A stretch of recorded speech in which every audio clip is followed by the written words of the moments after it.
Shine. तो कहानी की शुरुआत होती है फ्यूचर में साल 2057 से, जहां हमारा सूरज दिन प्रतिदिन अपनी रोशनी खोता जा रहा है, जिससे पूरी पृथ्वी अंधेरे में डूबती जा रही है। और अगर ऐसा ही कुछ सालों तक चलता रहा तो पृथ्वी पर बर्फ जमने के साथ इंसानों और बाकी जीवन का नामो निशान मिट जाएगा।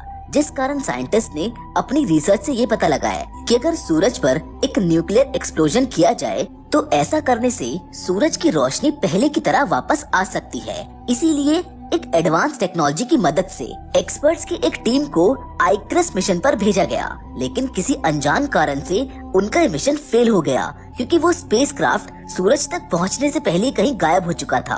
अब आइक्रिस के साथ ऐसा आखिर क्या हुआ, ये हमें आगे जानने को मिलेगा। लेकिन अभी के लिए इस मिशन के करीब 7 साल बाद आइक्रिस 2 मिशन की शुरुआत की जाती है, जिसमें 8 लोगों की टीम मौजूद है, जिनके नाम रॉबर्ट, कैसी, मेस, सर्ल, कोराजोन, कनाडा, ट्रे और हार्वे होते हैं। दरअसल आइक्रिस 2 इतना ज्यादा एडवांस है कि उसकी खुद की एक ग्रेविटी भी है, जिससे ये लोग कहीं फ्लोट नहीं करते हैं। अब इस मिशन को शुरू हुए पूरे 16 महीने बीत चुके हैं और अब इनका शिप मरकरी प्लैनेट को पीछे छोड़ सूरज के काफी करीब पहुंच रहा है। इसीलिए अब इन्हें हद से ज्यादा गर्मी झेलनी पड़ सकती है। शायद इसीलिए इस जगह को डेड जोन कहा जाता है, जिसमें जाने के बाद शायद कोई भी वापस नहीं आ पाता। इसीलिए इन सभी लोगों को अपने प्रियजनों के लिए आखिरी संदेश भेजने का मौका मिलता है, क्योंकि यहाँ से इनका अर्थ से पूरी तरह से कांटेक्ट टूट जाएगा। जिसके लिए सबसे पहले रॉबर्ट जाता है, लेकिन उसको ये नहीं समझ आ रहा था कि वो आखिर बोले क्या। इसीलिए वो अपना पूरा समय इसी चीज में खराब कर देता है और सिर्फ उसकी वजह से कोई भी मैसेज नहीं भेज पाता, जिस कारण मेस को उस पर गुस्सा आ जाता है और वो उससे लड़ने लगता है। ये देखकर सर्ल मेस से शिप के ऑक्सीजन रूम में कुछ देर के लिए जाने को कहता है, जहाँ जाने पर मेस को अर्थ पर होने का अनुभव होता है, जिससे उसका मूड ठीक हो जाता है और वो बाहर निकलकर रॉबर्ट से अपने बर्ताव के लिए भी माफी मांगता है और दोनों में सुलह हो जाती है। लेकिन तभी सर्ल को ना जाने क्या भूत सवार हो जाता है कि वो लगातार सूरज को नंगी आंखों से काफी देर तक घूरता रहता है। दरअसल इस शिप का एआई सूरज के सिर्फ 2% रोशनी को ही अंदर आने देता है, लेकिन सर्ल उसको बढ़ाकर 3.2 कर देता है और लगातार ऐसा करने से उसकी चेहरे की स्किन बाहर निकलने लग जाती है। इसी बीच अब जब उनका शिप मरकरी प्लैनेट से काफी करीब होकर गुजर रहा होता है तो उन्हें अचानक से आइक्रिस 1 से कुछ सिग्नल्स मिलते हैं, जो कि काफी असंभव था, क्योंकि अगर उनको ये सिग्नल्स रिसीव हो रहे थे तो इसका साफ मतलब है कि आइक्रिस 1 में अभी भी कोई जिंदा बचा हुआ है। जिस पर कोराजन बोलती है कि ऐसा सिर्फ एक ही सूरत में हो सकता है, जब वो जिंदा बचा शख्स उसके ऑक्सीजन रूम में हो। इसीलिए अब इनको ये डिसाइड करना था कि ये लोग अपने मिशन को अंजाम दे या फिर आइक्रिस 1 तक जाएं। मेस आइक्रिस 1 की तरफ जाने के सख्त खिलाफ था, क्योंकि ऐसा करने से उनके साधनों के साथ साथ समय का भी नुकसान होगा। लेकिन रॉबर्ट की राय उससे बिल्कुल अलग थी, क्योंकि उसका मानना था कि अगर वो आइक्रिस 1 की तरफ जाते हैं तो उन्हें एक और न्यूक्लियर बॉम्ब मिल जाएगा। इसीलिए अगर उनका बॉम्ब सूरज को रिस्टार्ट नहीं कर पाया तो वो दूसरे से काम चला सकते हैं, जो बात सभी को सही लगती है। इसीलिए अब ट्रे वहाँ तक पहुँचने की ट्रेजेक्टरी इक्वेशन बनाने में लग जाता है, जिसमें उससे एक बहुत बड़ी गलती हो जाती है। उसमें वो एक ऐसे फैक्टर को इस्तेमाल करना भूल गया था जिसकी वजह से उनके शिप के कई सारे पार्ट्स सूरज की गर्मी से झुलस जाते हैं, क्योंकि जैसे जैसे वो आइक्रिस 1 की तरफ बढ़ रहे थे वैसे वैसे सूरज की हीट बढ़ती जा रही थी, जिस कारण ट्रे को अपने की पर काफी बुरा लगता है। और अब क्योंकि शील्ड पैनल्स डैमेज हो चुके थे, इसीलिए कनाडा और रॉबर्ट स्पेस वॉक करते हुए उसको रिपेयर करने के लिए जाते हैं और कैसी शिप के अनशील्डेड हिस्से को सूरज की तरफ मोड़ देती है, जिससे इनके सामने एक नई मुसीबत खड़ी हो जाती है। दरअसल जब अनशील्डेड हिस्सा सूरज की तरफ किया जाता है तो उसकी गर्मी के कारण वो हिस्सा जलने लगता है और आग शिप के कम्युनिकेशन सेंटर से होते हुए ऑक्सीजन रूम तक पहुंच जाती है,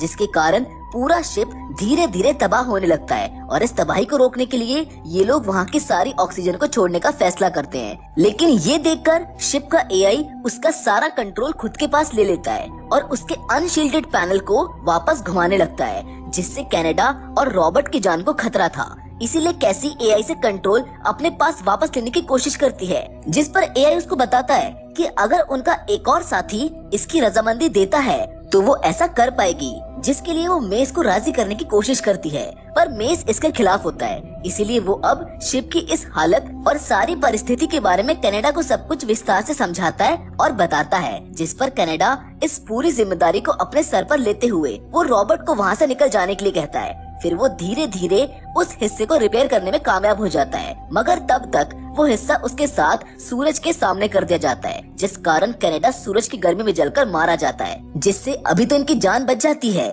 लेकिन अब इनके सामने एक नई मुसीबत खड़ी हो जाती है। दरअसल इस दौरान उन्होंने जो ऑक्सीजन बाहर निकाल दी थी, इस कारण इनके पास अब ऑक्सीजन की कमी हो गई थी, इसीलिए इनको अभी आइकरस 1 को ढूंढना जरूरी हो गया था। दूसरी ओर ट्रे अपनी गलती से काफी ज्यादा परेशान था, जिस कारण उसकी मेंटल कंडीशन बिगड़ती जा रही थी। यहाँ तक कि उसने कई बार खुद को मारने की कोशिश भी की, जिस वजह से सभी ने उसको एक दवा के जरिए बेहोश कर दिया। जिसके बाद अब हम आगे देखते हैं कि इन लोगों ने आखिरकार आइकरस 1 को ढूंढ ही लिया। इसीलिए मेस, हार्वे, रॉबर्ट और सर्ल उसके अंदर जाते हैं, जहाँ उनको दिखता है कि इस शिप का ऑक्सीजन रूम एकदम सही सलामत है और साथ ही यहाँ पर खाने पीने की चीजों की भी कोई कमी नहीं थी। लेकिन तभी इन्हें इस शिप के कैप्टन पिन बेकर की वीडियो देखने को मिलती है, जिसको देखकर सभी काफी ज्यादा हैरान हो जाते हैं, क्योंकि उसमें कैप्टन ये कह रहा था कि वो सूरज को कभी रिस्टार्ट नहीं होने देगा, क्योंकि उसका ये मानना था कि ये सब भगवान की मर्जी से हो रहा है। वो पृथ्वीवासियों को उनके कर्मों की सजा देना चाहता है।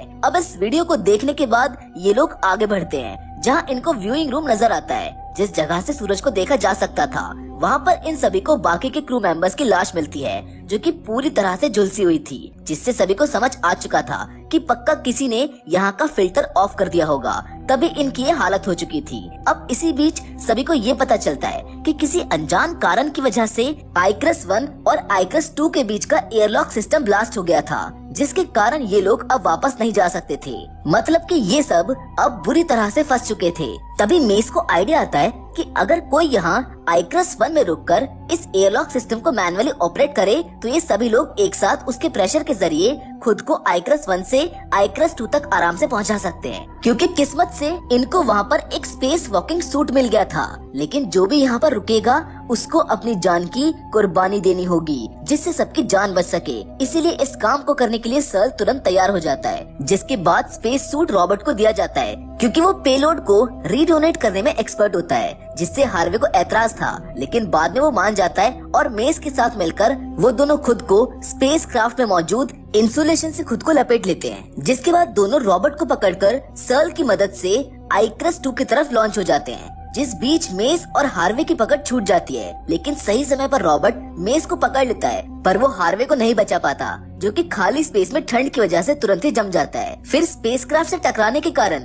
उसके शरीर के कई सारे टुकड़े हो जाते हैं। वहीं दूसरी ओर सर्ल भी आइकरस 2 के हटने के कारण सूरज की रोशनी के एकदम सामने आ जाता है, और वो अपनी मौत के इस अंतिम समय में भी सूरज को देखते हुए बुरी तरह से झुलसकर मारा जाता है। जिसके बाद हम आइकरस 2 में कोरिजन को देखते हैं, जो कि अपनी कैलकुलेशन के मुताबिक बताती है कि अब उनके पास सिर्फ 4 लोगों के जिंदा रहने लायक ऑक्सीजन मौजूद है, और वो लोग 5 हैं। इसीलिए अब एक और आदमी का बलिदान देना होगा ताकि ये मिशन पूरा हो सके।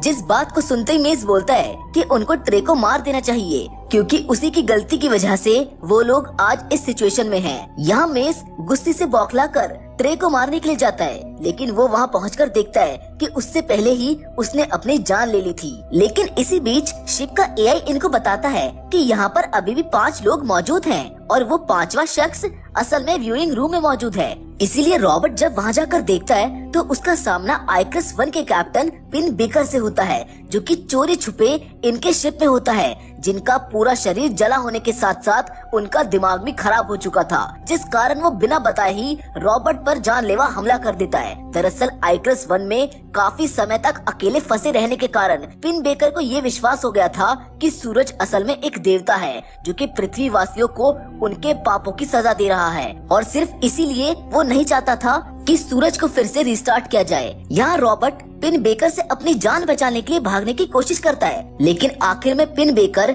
उसे स्पेस सूट रूम में बंद कर देता है। फिर वो जाकर मेन फ्रेम कंप्यूटर सर्वर को बंद कर देता है ताकि इनका मिशन पूरा ना हो सके। इसके बाद वो कैसी की जान के पीछे पड़ जाता है, जिस बीच मेस अपनी जान को जोखिम में डालकर मेन फ्रेम कंप्यूटर सर्वर को फिर से चालू करने की कोशिश करता है, जहाँ कूलेंट की वजह से वो बुरी तरह से ठंड के कारण तड़प रहा होता है, जिस दौरान उसको बंद करने के चक्कर में उसका पैर मशीन में फंस जाता है। हालांकि वो उसे दोबारा स्टार्ट करने में सफल हो चुका था, लेकिन फंसे होने के कारण अब धीरे धीरे उसकी जान जा रही थी। यहाँ हम पहली बार मेस को अपनी जान के बिना कोई परवाह किए कुछ अच्छा काम करते हुए देखते हैं। मतलब कि उसके अंदर अब बदलाव आ रहा था, इसीलिए वो किसी तरह से रॉबर्ट से संपर्क करके उसको बोलता है कि उसे कैसे भी करके आजाद होना होगा और पेलोड को शिप से लॉन्च करना होगा। इसीलिए अब रॉबर्ट के दिमाग को वहाँ से आजाद होने का एक खतरनाक प्लान सूझता है। वो स्पेस सूट पहनकर वेल्डिंग टॉर्च की मदद से आउटर एयरलॉक डोर में एक होल कर देता है, जिससे काफी तेज प्रेशर क्रिएट हो जाता है। यहाँ रॉबर्ट खुद को मेटल रॉड की मदद से रोक लेता है,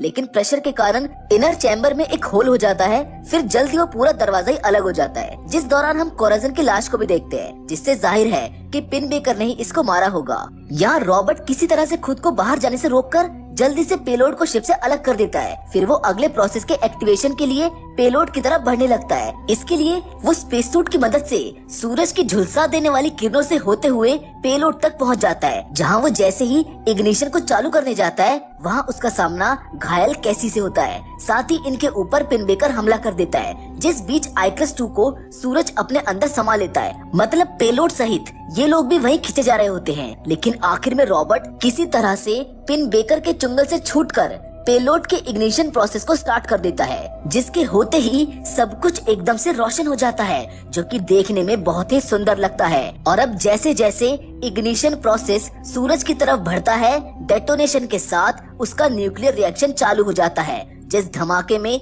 आखिर में रॉबर्ट भी समा जाता है और वो सूरज को महसूस करते हुए अपनी जान दे देता है। जिसके बाद अर्थ पर हमें रॉबर्ट की बहनों को दिखाया जाता है, जो कि उसका भेजा हुआ मैसेज देख रही होती हैं। इसी के साथ वो पृथ्वी पर सूरज की रोशनी को फैलते हुए भी देखती हैं, जिसका साफ मतलब है कि रॉबर्ट और उसके साथियों ने अपने मिशन में कामयाबी पा ली थी। मतलब कि जल्द ही अब सब कुछ पहले जैसा हो जाएगा, जिसके साथ ये फिल्म यहीं पर खत्म हो जाती है। ऐसे बहुत से अनसंग हीरोज हैं जिनकी कहानियों के बारे में हमको नहीं पता। मैं कोशिश करूंगा कि आपके लिए ऐसी कहानियां लाता रहूं। बाकी फिलहाल तो आज की वीडियो में बस इतना ही, लेकिन हम फिर से जरूर मिलेंगे, और वो भी एक और नई